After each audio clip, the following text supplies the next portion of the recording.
నల్ల చీకటి అధ్యాయాలు మళ్ళీ ఇవాళ ఈ రూపంలో కనబడతా ఉన్నాయి. నేను ఒకటే డిమాండ్ చేస్తూ ఉన్నా, ఇవాళ 50 సంవత్సరాలు గడిచింది ఈ దేశంలో ఎమర్జెన్సీని తీసుకొచ్చి 50 సంవత్సరాలు గడిచింది.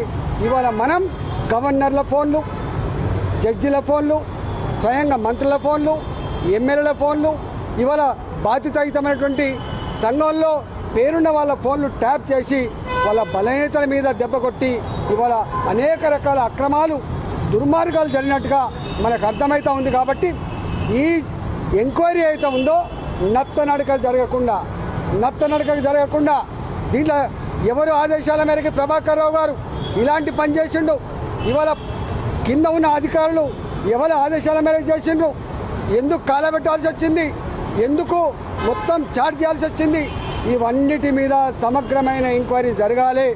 రేపు ప్రజాస్వామ్యం బతుకుండాలంటే, రాజ్యాంగం మీద ప్రజలకు విశ్వాసం కలగాలంటే, ఫండమెంటల్ రైట్స్ ఉండాలంటే తప్పకుండా ఇప్పుడు కనుక చర్య తీసుకుంటేనే ఈ దేశంలో ప్రజాస్వామ్యం వర్ధిల్లుతుంది. ఈ దేశ ప్రజాస్వామ్య వ్యవస్థ మీద ప్రజలకు ఒక విశ్వాసం ఉండేటువంటి ఆస్కారం ఉంటుంది తప్ప లేకపోతే లేదు. కాబట్టి వాళ్ళు ఎంతటి వారైనా తప్పకుండా దీని మీద విచారణ సమగ్రంగా చేయాల్సిందే, దోషులను ఐడెంటిఫై చేయాల్సిందే, చట్ట ప్రకారంగా శిక్షించవలసిందే, ప్రజాస్వామ్యాన్ని కాపాడవలసిందే, ప్రజలకు ఒక గొప్ప సందేశం పంపాల్సిన బాధ్యత ఉందని చెప్పి నేను డిమాండ్ చేస్తా ఉన్నా. లేకపోతే ఈ ప్రభుత్వం కూడా ఇవాళ వాళ్ళతో కొలుడైనట్టుగా భావించవలసి ఉంటుందని చెప్పి ఇవాటి ప్రభుత్వాన్ని కూడా నేను హెచ్చరిస్తా ఉన్నా.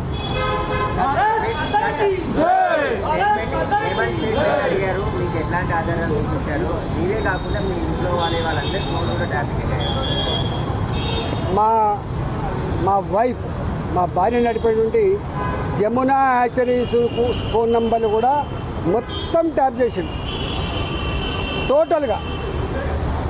మా వాళ్ళు బిజినెస్లో ఏ మెసేజ్ అయితే పంపుకుంటారో, మేమేమైనా మెసేజ్ పంపుతామో అవన్నీ కూడా వాళ్ళ దగ్గర రికార్డు దొరికింది. మొత్తం ఆ చార్ట్ అంతా కూడా నాకు ఇచ్చింది.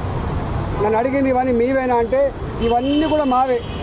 ఇలా మా విక్రమ్ రెడ్డి గారు మా జిల్లా పార్టీ అధ్యక్షుడు, మా గిరివర్ధన్ రెడ్డి గారు మా పార్టీ నాయకులు, మా సతీష్ గారు మా పార్టీ నాయకులు, వేణుగోపాల్ రెడ్డి గారు మా పార్టీ నాయకులు, ఇవాళ మా సాయి గారు, అనేక మంది, కొన్ని వందల మంది.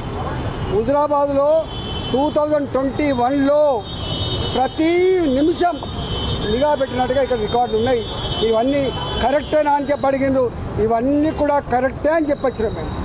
సార్ ఇంకొకటి, ఈ అధికారులకి ఎవరు ఆదేశించారు అనుకుంటున్నారు, వారి వెనకాల ఎవరు ఉన్నారు, అది ఎవరు, వారి మీద ఎట్లాంటి చర్యలు? ఇవాళ నేను మళ్ళీ చెప్తున్నా, వీళ్ళ శశపిసలకు ఆస్కారం లేదు. ప్రణీత్ రావు గారు కానీ, మీకు శ్రవణ్ కుమార్ కానీ, లేకపోతే రాధాకృష్ణరావు గారు కానీ, తిరుపతయ్య గారు కానీ, వీళ్ళందరూ కూడా చెప్పిన మాట ఏంటంటే, మేము బాజాప్తా ప్రభాకర్ రావు గారి ఆదేశాల మేరకే ఫోన్ ట్యాప్ చేసినాము, ప్రభాకర్ రావు గారి ఆదేశాల మేరకే ఈ సమాచారం అంతా కూడా సేకరించి ఇచ్చినాము. ప్రభాకర్ రావు గారు కూడా ఒక స్టేట్మెంట్ ఏమి ఇచ్చిందంటే, నా కింద ఉన్న అధికారులు కూడా నేను చెప్పే ఫోన్లను చేసిండ్రు, చెప్పని వాడు కూడా చేసిండ్రు అని చెప్పి, అంటే ఇంత మిస్యూజ్ చేసిండ్రు. ఎవరి అండతో? తప్పకుండా ఈ డిపార్ట్మెంట్ ముఖ్యమంత్రి గారి కంట్రోల్లో ఉంటుంది. ఈ ఇంటెలిజెన్స్ వ్యవస్థ కానీ, ఎస్ఐబి కానీ, లా అండ్ ఆర్డర్ కానీ, ఇవన్నీ కంట్రోల్ ఉండేది ముఖ్యమంత్రి దగ్గర ఉంటుంది. ఏ పీరియడ్లో ఇవి ట్యాప్ చేయబడ్డావో, ఏ పీరియడ్లో ఈ సమాచారం సేకరించబడ్డదో అప్పుడు ముఖ్యమంత్రి గారు ఎవరు ఉంటారు? కేసీఆర్ గారే ఉంటారు. ఇవాళ ముఖ్యమంత్రి గారికి తెలవాలి. ఇవాళ ముఖ్యమంత్రి గారు కిందనే ఉంటుంది ఇంటెలిజెన్స్ వ్యవస్థ, ముఖ్యమంత్రి గారి కిందనే ఉంటుంది ఇవాళ ఎస్ఐబి వ్యవస్థ. ఇవాళ ఈ ముఖ్యమంత్రి గారికి చెప్పాలి. మంత్రిగా పనిచేసిన సమయంలో మంత్రిగా పనిచేశారు, ఆ సమయంలో ఫోన్ ట్యాపింగ్ సంబంధించి చర్చ కానీ, ఇట్లాంటి ప్రభాకర్ రావు మీట్ కావడం కానీ అట్లాంటివి జరిగినాయి ముఖ్యమంత్రి అసలు జనరల్గా ఇంటెలిజెన్స్ వ్యవస్థ కానీ, ఎస్ఐబి కానీ, ఈ రెండు చాలా కాన్ఫిడెన్షియల్గా పనిచేయాల్సిన డిపార్ట్మెంట్.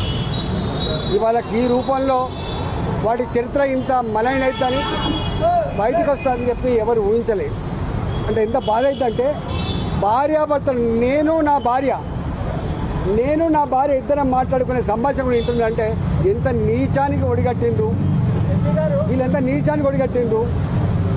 ఇక ఇంతకంటే దుర్మార్గం ఏముంటుంది?